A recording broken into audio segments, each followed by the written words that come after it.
ஒரு அழகான சிற்றூரில் ஒரு ஆறு ரம்மியமாக ஓடிக்கிட்டு இருந்துச்சு.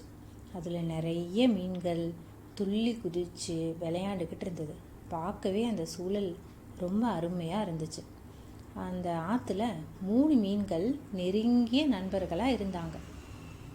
அவங்க ரொம்ப சந்தோஷமாக இந்த ஆற்றுல நீந்திக்கிட்டு இருந்தாங்க. ஒரு நாள் ஆற்றங்கரையோரத்தில் 2 மீனவர்கள் வந்து நின்று ஆற்றை பார்த்து, இதில் நிறைய மீன்கள் நல்லா பெருசாக இருக்குது, நம்ம நாளைக்கு வந்து இந்த மீன்களை வலை வீசி பிடிச்சிட்டு போயிடலாம் அப்படின்னு பேசிக்கிட்டு இருந்தாங்க. எங்கே வந்து வலையை போடலாம் அப்படின்னு பார்த்துட்டு சிறிது நேரம் கழித்து இடத்த விட்டு போயிட்டாங்க. இதை அந்த 3 மீன்களும் கேட்டுக்கிட்டு இருந்தாங்க.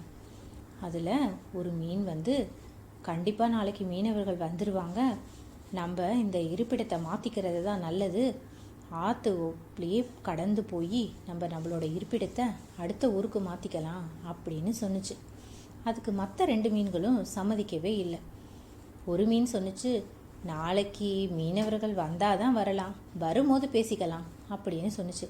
இன்னொரு மீன் சொன்னிச்சு, இது நம்மளோட பூர்வீக இடம், இதை விட்டு நம்ம போகவே கூடாது, இங்கே தான் நம்ம இருக்கணும் அப்படின்னு சொன்னிச்சு. அதுக்கு மீன் சொன்னிச்சு, நம்ம இங்கே இருந்தால் கண்டிப்பாக நம்மளோட வாழ்நாள் முடிஞ்சு போயிடும், நான் இந்த இருப்பிடத்தை விட்டு போகிறேன், நீங்களும் பத்திரமா இருந்துக்கோங்க நண்பர்களே அப்படின்னு அந்த மீன் கிளம்பிடுச்சு. இதுதான் வருமுன் காப்போம் மீன். ஒரு பிரச்சனை வரத்துக்கு முன்னாடியே அதை தவிர்த்துட்டு தன்னோட உயிரை காப்பாற்றிக்க கிளம்பிட்ட மீன். 2வது மீன், வந்த பிறகு பார்த்துக்கலாம், வரும்போது பார்க்கலாம் அப்படிங்கிற ரகத்தை சேர்ந்தது. மறுநாள் மீனவர்கள் வந்தாங்க, வலையை விரிச்சாங்க, 2 மீன்களும் மாட்டிக்கிச்சு.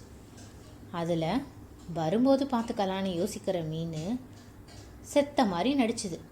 மீனவனும் அந்த மீன் செத்து போயிடுச்சுன்னு நினச்சி அந்த மீனை தூக்கி கரையில் போட அது துள்ளி குதிச்சு ஆற்றுக்குள்ளே இறங்கிடுச்சு.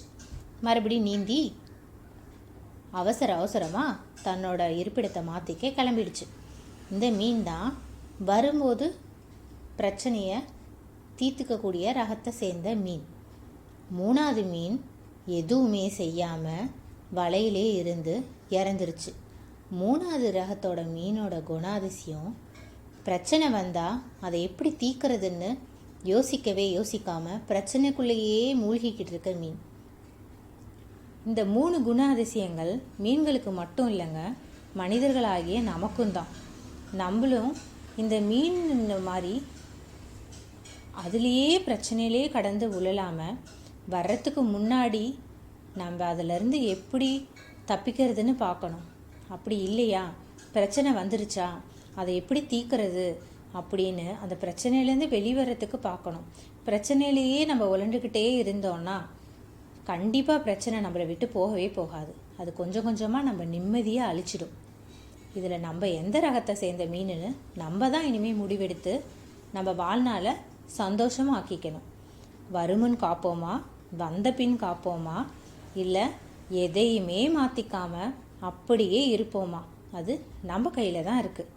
இந்த கதை உங்களுக்கு பிடிச்சிருந்துச்சுன்னா உங்கள் ஃப்ரெண்ட்ஸோட ஷேர் பண்ணுங்கள், சப்ஸ்கிரைப் பண்ணுங்கள்.